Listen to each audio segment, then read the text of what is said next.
शिवशंकराय गर्भपुष्पं समर्पयामि डम्बरुजातनं प्रतिभावं प्रतिगृहीत्वा सकलहरोष्टवरुद्रे नमाम्यं महेश्वराय पार्वतीपति नमस्तुते पार्वतीपति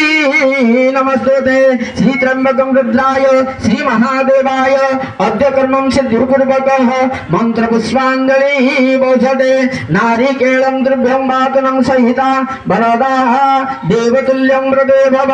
ॐ नमामि निशितं प्रति गृहीताः शकलहरोश्चैव रुद्रे सहस्रवर्णं प्रति गृहीत्वा अस्य यजमानं तस्य भारिदायं पूर्वकः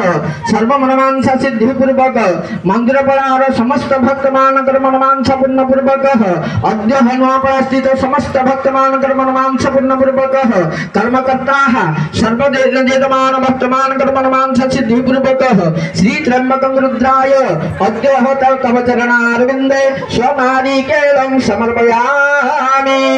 नारिकेलं समर्पयामि ॐ दिवीक्षमानं नयनाभिराम कस्तूरिका गन्धमयेन युक्ता विभिन्नपुष्पे रणधाप्यमान